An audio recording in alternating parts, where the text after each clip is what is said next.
11th CBSE या SC के students ध्यान देंगे। Good morning to all of you. Functions का लेक्चर 2। पहले लेक्चर में आप लोगों को याद होगा कि हमने केवल फंक्शंस के बारे में डिफाइन किया था कि समुद्र में एक छोटा सा तालाब जो है वो फंक्शंस होता है। Each and every element of set A has distinct and unique image in set B. ये सब सारी चीजें क्लियर हो चुकी थी। और वो लेक्चर जो था स्टूडेंट, एक बात ध्यान दीजिएगा कि उसमें हमने 12th बोला है। बोलते समय वो 12th 11th का कॉमन टॉपिक है, इसीलिए आपको 12th बोल दिया गया है उसमें। लेकिन वो 11th का भी टॉपिक है, 12th का भी टॉपिक है, दोनों का कॉमन है। फंक्शंस तो आपके 11th में भी है, 12th में भी है, तो डेफिनेशंस तो पढ़नी ही पढ़नी है। चलिए स्टूडेंट, फंक्शंस जिसको कि हम लोग लिख रहे थे f corresponds a to b is denoted by fx। देखिए इसी को स्टूडेंट हम लोग fx से डिनोट करते हैं। याद होगा आपको कि फंक्शन जो f करस्पॉन्ड कर रहा था a से b की तरफ, इसी को हम लोग fx से डिनोट करते हैं।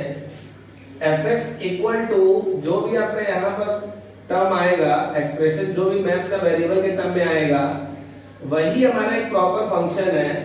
देखिए जो ये A सेट है, जिससे कि हम लोग कह रहे थे कि each and every element of set A, तो वो A जो सेट देखते हो वो X का काम करता है।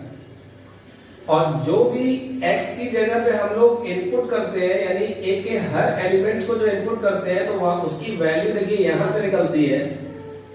सपोज दैट कि मैं एक एग्जांपल आपको लेके देख रहा हूं। सपोज दैट हमने एक एग्जांपल लिया कि एक फंक्शन है जो करस्पॉन्ड्स कर रहा है, एक फंक्शन है जो करस्पॉन्ड्स कर रहा है a टू b, और वो गिवन है fx equal to X square के रूप में। अब आपने क्लास 9th में 10th में खूब पढ़ा है, कहीं पे देखा होगा तुमने fx equal to X minus 1, fx equal to X square, fx equal to sine x। ये देखिए fx equal to log x, fx equal to root x। ये जो आप देख रहे हैं, देखिए fx जो लिख रहा है ये फंक्शंस का सिंबल है। fx इक्वल टू देखिए ये लीनियर फंक्शन है, लीनियर जिसकी स्ट्रेट लाइन बनती है। स्क्वायर फंक्शन है जो क्वाड्रेटिक के फॉर्म में, ये ट्रिगो है, ये लॉगरिथम है, ये स्क्वायर रूट फंक्शन है। अच्छा, केवल fx से नहीं, हम लोग gx से भी डिनोट कर सकते हैं, rx से डिनोट कर सकते हैं, tx से डिनोट कर सकते हैं, एक्सेट्रा एक्सेट्रा एक्सेट्रा। अब एक बात का और ध्यान रखिएगा स्टूडेंट कि अगर हम fx से डिनोट करें, चाहे gx से, चाहे rx से, tx से, उसके अंदर देखिए वेरिएबल x है, f के अंदर भी वेरिएबल x है, g के अंदर भी वेरिएबल x है, r के अंदर वेरिएबल x है, t के अंदर वेरिएबल x है। इसका मतलब कि जो हमारा फंक्शन है वो विद रेस्पेक्ट टू x है। विद रेस्पेक्ट टू x का मतलब हुआ कि उसके इक्वल के इधर जो भी आएगा वो x के थोबड़े में आएगा, x के चेहरे में आएगा। देखिए यहाँ पे ये विद रेस्पेक्ट टू x है, तभी x के रूप में है। With respect to x x के रूप में है। अगर कभी भी फंक्शंस f y ऐसे दे देता है, इसका मतलब कि अब function with respect to y हो गया, यानी y माइनस 1 या y माइनस 1 ना हो गया y स्क्वायर, कुछ भी हो गया। मतलब ये विद रेस्पेक्ट टू y है तो y के फॉर्म में चलेगा। विद रेस्पेक्ट टू अगर z है तो वो z के रूप में चलेगा। ये सब चेंजेस होते रहते हैं, वेरिएबल्स बदलते रहते हैं, कोई दिक्कत नहीं है। चलिए, तो अब आपको समझ में आ गया होगा कि ये जो आपका f हम लोग करस्पॉन्ड a से b करते थे, वहां पे a जो है वो x का काम करता है, और इसके जो भी रिजल्ट्स निकलते हैं वो b में जाके इमेज का काम करते हैं। अब देखिए मैं आपको एक बहुत इंटरेस्टिंग चीज बता रहा हूं कि ये जो a है, सेट a, जिसके हम लोग कह रहे थे each and every element of set ए, हम लोग कह रहे थे सेट ए के एक एक एलिमेंट को लेना है। इसका मतलब कि ये जो ए है, ये देखिए हम लोग x की जगह इनपुट करते हैं। इनपुट का मतलब fx1, fx2, fx3, fx4 and so on, ऐसे निकलते हैं। ये जो आपके x1, x2, x3, x4 dot dot dot, याद रखिएगा ये जो x1, x2, x3 dash dash dash, ये सब बिलोंग कर रहे हैं सेट A से। मतलब हम x1 जो यहाँ पुट करेंगे x की जगह पे, वो भी A से बिलोंग कर रहा है। x2 जो पुट करेंगे A से बिलोंग कर रहा है। x3 पुट करेंगे इसमें A से बिलोंग कर रहा है। मतलब आप इसमें x की जगह जो भी इनपुट करते चले जाएंगे वो सब इनपुट करते चले जाएंगे, वो a से बिलोंग करेगा। और यही इनपुट वैल्यूज, इसको ये x की जगह जो हम लोग ये इनपुट कर रहे हैं, इनपुट यानी इसमें जो हम लोग डाल रहे हैं x की जगह पे, तो याद रखिएगा इस x की जगह पे जो भी हम लोग इनपुट वैल्यूज कहते हैं, इनपुट वैल्यूज का मतलब जो हम पुट करेंगे उसे कहा जाता है डोमेन, उसे डोमेन ऑफ फंक्शन कहा जाता है, जो हम इसमें पुट करेंगे। लेकिन याद रखिएगा पुटिंग करते समय कोई भी अनडिफाइंड वैल्यू आप नहीं पुट कर सकते हैं। अब ये अनडिफाइंड का चक्कर क्या है, सपोज दैट कि हम आपके सामने fx इक्वल टू लिख रहे हैं 1/x-1 और आपने इसमें f1 पुट कर दिया, तो 1 पुट कर दिया तो 1/1 1/0, ये तो इंफिनिटी आ गया, नॉट डिफाइंड। तो इसका मतलब आप 1 पुट नहीं कर सकते। इसका मतलब अगर हम x को नॉट इक्वल टू 1 लें, यानी x 1 नहीं लें, तो बाकी जितनी भी वैल्यूज हैं सब पुट कर सकते हैं, 0, -1, -2, √2, सब पे डिफाइंड रिजल्ट आएगा। तो ये x की जगह जो हम लोग डिफाइंड वैल्यूज पुट करते हैं, जो हम लोग x की जगह डिफाइंड वैल्यूज पुट करते हैं उसे डोमेन कहते हैं, domain, df, domain of function. मतलब इस x की जगह जो भी इनपुट वैल्यूज होती है, इनपुट वैल्यूज उसको हम लोग डोमेन कहते हैं, और वो भी डिफाइंड वैल्यूज होनी चाहिए जिसपे कि हम लोग का रिजल्ट जो है डिफाइंड निकले। तो अब आपके सामने देखिए स्टूडेंट एक डेफिनेशन आ रही है डोमेन की। अब ये डोमेन क्या होता है, देखिए domain of real valued functions, domain of real valued functions can be defined as all real values of x for which can be defined as all real values of x for which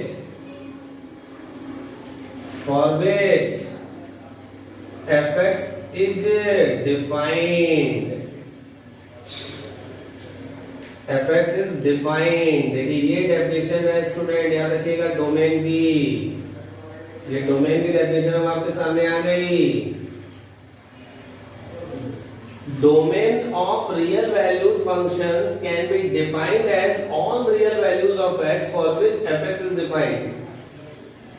वो सारी real values x की जो हम function में input करते हैं, वो सारी रियल वैल्यूज x की जो हम फंक्शन में इनपुट करते हैं, डालते हैं, जिससे कि हमको उधर से जो RHS से जो रिजल्ट मिले वो रिजल्ट डिफाइंड होना चाहिए, अनडिफाइंड नहीं होना चाहिए। उसको हम लोग डोमेन कहते हैं और डिनोटेड बाई, इसको डिनोटेड करते हैं df से, डोमेन ऑफ फंक्शन। तो अब आपका ये समझ में आ गया होगा कि इनपुट वैल्यूज को हम लोग डोमेन कहते हैं। अब हम एक एग्जांपल लेते हैं कि fx इक्वल टू x², इसमें यहां पर x को हम लोग कहेंगे इनपुट वैल्यूज और डोमेन, और इनपुट वैल्यूज और domain all real values of x on which we get defined results। अब हम केवल इसकी बात कर रहे हैं, ध्यान रखिएगा। अब हम RHS में क्या पुट करना है, अभी हम इस RHS की आपके सामने बात नहीं कर रहे हैं, ध्यान देखिएगा। हमने इसको देखिए कट कर दिया है। अब हम इसकी बात नहीं कर रहे हैं, केवल हम इसकी बात कर रहे हैं कि fx में x की जगह जो भी हम लोग वैल्यू पुट करते हैं, इनपुट वैल्यूज जो पुट करेंगे इसमें, उसको डोमेन कहते हैं, डोमेन। लेकिन ये वो सारी x की रियल वैल्यूज हैं, x की वो सारी रियल वैल्यूज डोमेन कहलाती हैं, x की वो सारी वैल्यूज रियल वैल्यूज डोमेन कहलाती हैं, जिस पर कि हम लोग डिफाइंड रिजल्ट्स फाइंड करें। मतलब हम लोग का जो रिजल्ट होना चाहिए इसका जो रिजल्ट होना चाहिए, यहां से जो रिजल्ट आए, मतलब x की जगह वैल्यू रखने के बाद जो इधर से रिजल्ट निकले वो रिजल्ट डिफाइंड होना चाहिए, डिफाइंड होना चाहिए, ध्यान रखिएगा। उसको हम लोग डोमेन कहते हैं। मतलब x की वो सारी रियल वैल्यूज, x की वो सारी रियल वैल्यूज जो हम फंक्शन में इनपुट करते हैं, जो उसमें फंक्शन में हम लोग इनपुट करेंगे, डालेंगे, जिससे कि हमको रिजल्ट जो निकले वो डिफाइंड निकले, तो वो सारी x की रियल वैल्यूज जो है डोमेन कहलाती हैं, x की वैल्यूज डोमेन कहलाती हैं। अब हम आपसे पूछ रहे हैं कि क्या इसमें हम सारी पॉजिटिव वैल्यूज रख सकते हैं, 1 2 3 4 नेचुरल नंबर सारी, बिल्कुल रख सकते हैं। 1.2 1.3 1.4 इसका मतलब r प्लस यानी पॉजिटिव रियल सारे रख सकते हैं, क्योंकि उसका रिजल्ट आता जाएगा डिफाइंड, अनडिफाइंड नहीं आएगा। जीरो भी रख सकते हैं, नेगेटिव भी रख सकते हैं। इसका मतलब कि इस फंक्शन का जो डोमेन हुआ वो r हो गया, r का मतलब पूरा रियल नंबर। उस फंक्शन का जो डोमेन हुआ पूरा r हो गया, यानी डोमेन रियल नंबर हो गया। क्यों? क्योंकि सारी वैल्यूज हम पुट कर सकते हैं ना, उसको हम लोग डोमेन कहते हैं। अब हम आते हैं, ये डोमेन के बारे में आपको डिफाइन कर दिया गया। अब देखिए कुछ यहाँ पे हम एग्जांपल्स आपको और ले लेते हैं, तो आपको और क्लियर हो जाएगा। तो सिंपली हम आप एक चीज समझिए, एकदम सिंपल आपको एक चीज बता दें कि डोमेन क्या होता है। एकदम शॉर्ट में समझिएगा, domain of function, domain of real valued functions, real valued functions. ये क्या होता है, देखिए हम आपको एकदम शॉर्ट में बता दें कि ये fx है। एक फॉर्मल लैंग्वेज में हम आपको बता रहे हैं कि इस x की जगह जो पुट करेंगे वही डोमेन होगा, बट लेकिन जो यहां से, मतलब यहां से प्रोसेस करने के बाद जो रिजल्ट आए वो डिफाइंड आना चाहिए, डिफाइंड रिजल्ट हमारा डिफाइंड होना चाहिए, तब जाके वो x की सारी वैल्यूज डोमेन कहलाएंगी। x की वो सारी रियल वैल्यूज जो जो हम इनपुट कर सकते हैं फंक्शन में, इनपुट करेंगे, जिससे कि हमारा रिजल्ट जो निकले वो डिफाइंड निकले, अनडिफाइंड नहीं निकलना चाहिए। तो रिजल्ट अगर सारा डिफाइंड निकल रहा है, सब डिफाइंड निकल रहा है, किसी में डिफाइंड नहीं है, तो फंक्शन का डोमेन हो गया r। तो अनडिफाइंड कब होगा वो भी देख लीजिए। एक क्वेश्चन हम आपके सामने जो है, यहाँ पे हम कुछ एग्जांपल्स लेंगे तो आपको एकदम क्लियर हो जाएगा। देखिए कुछ एग्जांपल लेते हैं। चलिए पहला, find domain of fx equal to 1 upon x minus 1। चलिए इसका डोमेन निकालना है, fx equal to x minus 1 का। अब बताओ fx equal to 1 upon x minus 1 है, इसमें हम आपसे पूछ रहे हैं क्या x की जगह पे, इस x की जगह पे क्या हम सारी रियल वैल्यूज पुट कर सकते हैं? आपसे पूछ रहा हूं क्वेश्चन, क्या हम x की जगह सारी रियल वैल्यूज पुट कर सकते हैं? 2 कर सकते हैं, 0 कर सकते हैं, क्योंकि 2 रखेंगे तो देखिए 1/2 - 1 1, मतलब डिफाइंड रिजल्ट आ रहा है। 0 रखेंगे तो 0 - 1, 3 4 5 6 3.5 4.5 5.5 सब रख सकते हैं, लेकिन 1 नहीं रख सकते। क्यों? क्योंकि अगर 1 रख दिए तो 1/1 - 1 1/0 अनडिफाइंड हो जाएगा, और अनडिफाइंड रिजल्ट नहीं होना चाहिए। इसका मतलब हम लोग ये कहेंगे x इक्वल टू 1 को छोड़कर सभी वैल्यूज पुट कर सकते हैं। बिल्कुल सही है, यस। x इक्वल टू 1 को छोड़कर, क्या x इक्वल टू 1 को छोड़कर सभी वैल्यूज पुट कर सकते हैं? यस। तो इसका मतलब इस फंक्शन का जो डोमेन हुआ r माइनस 1 हो गया। समझ में आया? इस फंक्शन का जो डोमेन हो गया, डोमेन वो क्या हो गया? r माइनस 1, मतलब सारी रियल वैल्यूज, यानी हम लोग ये कहेंगे ऑल रियल वैल्यूज एक्सेप्ट 1। तो देखिए ये आपका आंसर हो गया डोमेन का। कितना इजीली हमने आपको समझा दिया है। और एक एग्जांपल ले लेते हैं, तब आपको और क्लियर हो जाएगा। चलिए अब हमने कहा कि फाइंड डोमेन्स ऑफ फॉलोइंग। चलिए पहला fx equal to X square, fx equal to X, fx equal to 1 upon x minus 5, fx equal to 1 upon X square minus 1। अब इसमें देखिए, इसमें x की जगह आप सारी वैल्यूज रख सकते हैं, पॉजिटिव रखेंगे तभी रिजल्ट आएगा, हर तरफ से रिजल्ट आपका डिफाइंड आएगा, मतलब इस x की जगह कुछ भी रख सकते हैं। इसका मतलब इस फंक्शन का जो डोमेन हुआ वो r हो गया। क्यों? क्योंकि इसमें अगर पॉजिटिव वैल्यू रखेंगे तो भी डिफाइंड रिजल्ट आएगा। fx equal to X square है, अगर हम इसमें r प्लस रखेंगे तो भी रिजल्ट हमारा क्या होगा, सॉल्व करने के बाद रिजल्ट डिफाइंड होगा, मतलब डिफाइंड रिजल्ट आएगा। अगर हम r नेगेटिव रख रहे हैं तो भी हमारा डिफाइंड रिजल्ट आ रहा है, यानी सब पे आ रहा है, पॉजिटिव रियल पे भी आ रहा है, नेगेटिव रियल पे भी आ रहा है, तो ओवरऑल पूरा r हो गया। इसमें भी देखिए कोई अनडिफाइंड।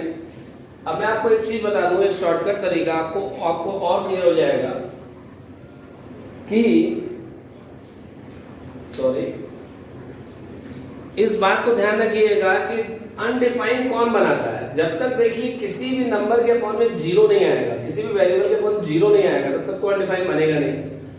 तो एक पहचान आपको बता दी, अगर कोई फंक्शन में डिनोमिनेटर में वेरिएबल होगा, डिनोमिनेटर में, तो उसी की वही वैल्यू अनडिफाइंड बनाएगी, बाकी कुछ बनाएगी नहीं। तो यहाँ तो डिनोमिनेटर में कुछ है ही नहीं, डिनोमिनेटर में 1 है तो डोमेन r, यहाँ भी डिनोमिनेटर में कुछ नहीं है तो डोमेन r।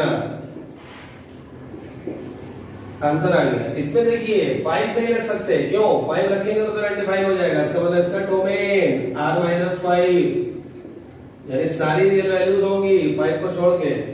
इसमें देखिए 1 नहीं रख सकते, 1 रखेंगे तो भी 0 आएगा, -1 रखेंगे तो भी 0 आएगा, इसका मतलब इसका जो डोमेन है r- +-1 हो गया, उस पर सारा डिफाइंड रिजल्ट आएगा। देखिए डोमेन हमने आपको बता दिया है डोमेन क्या होता है। अब हम लोग आते हैं फंक्शन के रेंज पे। अब देखिए, अगर आपसे स्कूलिंग में पूछता है कि fx इक्वल टू x है, fx इक्वल टू x, और कहता है इसका डोमेन निकालिए, तो आपको केवल थ्योरी लिखनी है। fx इक्वल टू x लिखा है और कह रहा है उसका डोमेन फाइंड करो, तो आपको मालूम है कि उसका डोमेन r आ चुका है, तो डायरेक्ट नहीं लिखेंगे, एक छोटा सा लाइन लिख देंगे, since the given function is defined for all real values of x, क्योंकि ये फंक्शन सारी रियल वैल्यूज ऑफ x के लिए डिफाइंड है, so therefore domain of real this function equal to r, तो df इक्वल टू r, ये हो जाएगा। क्लियर है? अब देखिए student, range of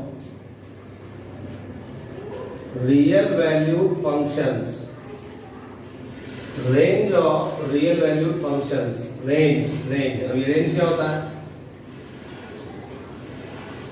defined results और output values.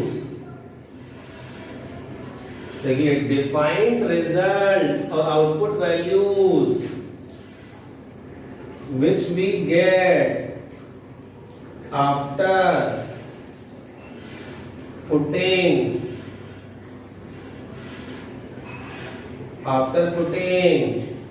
values of x, defined results or output values which we get after putting values of x from given function is called range of real valued function, is called range of real valued functions denoted by RF, उसको RF से note करते हैं, range of real valued functions. Defined result, जो बार बार आप कह रहे थे कि उधर से RHS से जो डिफाइंड रिजल्ट्स आएगा, मतलब जो रिजल्ट आता जाएगा, तो जो डिफाइंड रिजल्ट्स आते हैं यानी आउटपुट आते हैं RHS से, किसी भी फंक्शन के इक्वल टू के उधर जो RHS है वहां से जो रिजल्ट आता है, जो आउटपुट वैल्यूज आती है, उसको रेंज कहते हैं। और उसको डिनोट करते हैं RF से। अब देखिए थोड़ी देर के लिए अगर हम आपसे कहते हैं कि fx equal to X square, find its range, इसकी रेंज फाइंड करो। तो अब देखिए ये fx equal to X square है, और ध्यान दीजिएगा fx equal to X square. अब आपको पता है कि इसमें आपने जो डोमेन पुट किया था वो r पुट किया था भाई। इसमें सारी रियल वैल्यूज ऑफ x रख सकते हैं क्योंकि इधर से रिजल्ट डिफाइंड आ रहा है। तो जो सारी रियल वैल्यूज ऑफ x, वो all real values of x जो हम इसमें इनपुट करते हैं जिसमें कि हमारा डिफाइंड रिजल्ट्स आता है, तो वो x की सारी वैल्यूज डोमेन कहलाती है। अब बताइए डोमेन इसमें r है, r का मतलब क्या हुआ? r का मतलब दो चीज हुई, पॉजिटिव रियल भी हो गया और नेगेटिव रियल भी हो गया। तो अगर हम इसमें पॉजिटिव रियल डालेंगे, पॉजिटिव रियल इसमें इनपुट करेंगे तो यहां से ये जाएगा, प्रोसेस होगा। तो प्रोसेस होने के बाद जो इसका रिजल्ट आएगा वो भी r प्लस भी आएगा। अगर हम इसमें नेगेटिव रियल्स पुट करेंगे, नेगेटिव पुट कर सकते हैं क्योंकि डोमेन r है, तो भी प्रोसेस करने में रिजल्ट हमारा r प्लस ही आएगा। पॉजिटिव रखेंगे तो पॉजिटिव का स्क्वायर पॉजिटिव, नेगेटिव रखेंगे तो नेगेटिव का स्क्वायर पॉजिटिव, इसका मतलब रिजल्ट हमेशा r प्लस आ रहा है। तो दैट इज इक्वल टू, इसका रेंज हो गया r प्लस, क्योंकि हमेशा हमको पॉजिटिव रियल्स ही मिलेंगे, पॉजिटिव रियल्स। ये आपका पॉजिटिव रियल्स आपका जो है यही आपका आंसर हो गया, ये रेंज आ गया। तो देखिए रेंज भी हमने आपको क्लियर कर दिया है। एक दो एग्जांपल और ले लेते हैं रेंज क्या होता है। अभी इस पे विस्तृत चर्चा होगी। अभी आपका डोमेन रेंज में अभी आपको फॉर्मली पढ़ा रहा हूं, अभी इस पे बहुत ब्रॉड स्केल पे चर्चा होगी हमारे नेक्स्ट लेक्चर में। काफी इंपॉर्टेंट है, इस पे बहुत स्टूडेंट परेशान रहते हैं कैसे इस फंक्शन का डोमेन कैसे निकालें, इसका रेंज कैसे निकालें, लेकिन हमने आपको बेसिक्स पूरा क्लियर कर दिया है। अपने से एफर्ट करें तो बहुत सारे क्वेश्चंस लगा सकते हैं। चलिए देखते हैं। Find range of followings, range of followings. पहला fx equal to x, fx equal to x minus 1 या x प्लस 1। चलिए fx इक्वल टू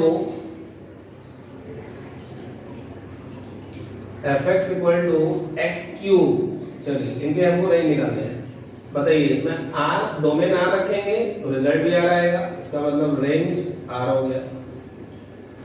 इसमें डोमेन r रखेंगे तो जाहिर सी बात है कि रिजल्ट तो पूरा आना है, क्योंकि नीचे कोई अनडिफाइंड है नहीं पूरा, तो सारी वैल्यूज पॉजिटिव रखेंगे पॉजिटिव आएगा, नेगेटिव रखेंगे नेगेटिव आएगा, रेंज r। इसमें भी देखिए पॉजिटिव रियल रखेंगे तो पॉजिटिव का क्यूब पॉजिटिव, नेगेटिव रियल रखेंगे नेगेटिव का क्यूब नेगेटिव, इसका मतलब इसका भी रेंज क्या हो गया r। तो देखिए आपका जल्दी जल्दी निकलता चला जा रहा है। ये देखिए हमने आपको शॉर्ट में अभी डोमेन रेंज बताया है। अभी हम इस पे एक चर्चा और आगे करेंगे, और एक छोटी सी चीज अभी हमने बेसिक्स आपको डोमेन और रेंज का बता दिया है, लेकिन आगे भी इस पे लेक्चर 3 में और ब्रॉड स्केल पे डिस्कशन होगा। बहुत अच्छे कॉम्पिटिटिव क्वेश्चन पे आपको आईडी वगैरह कराएंगे, उससे भी जेईई मेंस वगैरह के भी अच्छे क्वेश्चन पे कराऊंगा।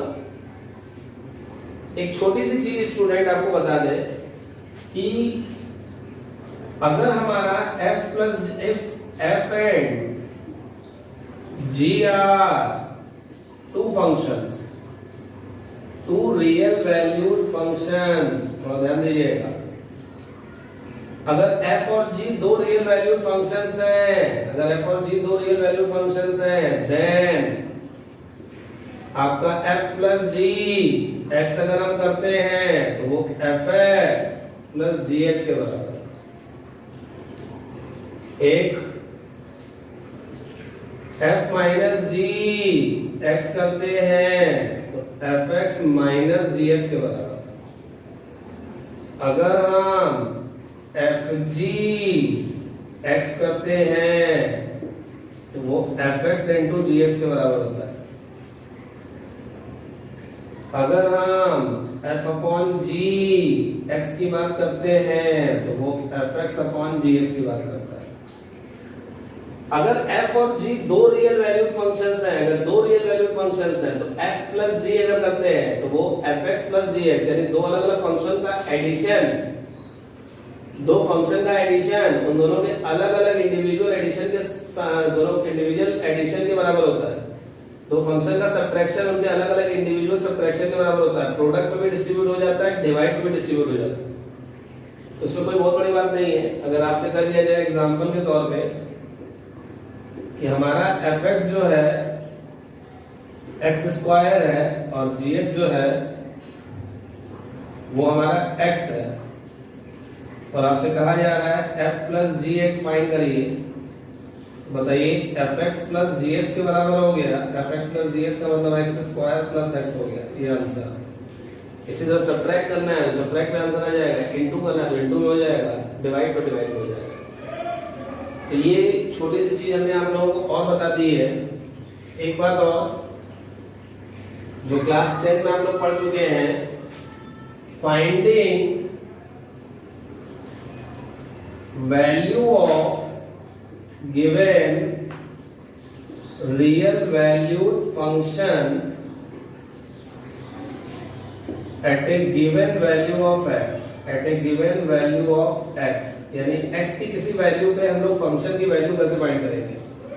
फॉर एग्जाम्पल, अगर आपसे कहा जाए कि fx इक्वल टू, fx बहुत हो गया, चलिए हम tx ले रहे हैं, tx equal to X square minus 1, और आपसे कहा जा रहा है फाइंड करो t माइनस 1, t 1/2, ये दोनों फाइंड करना है।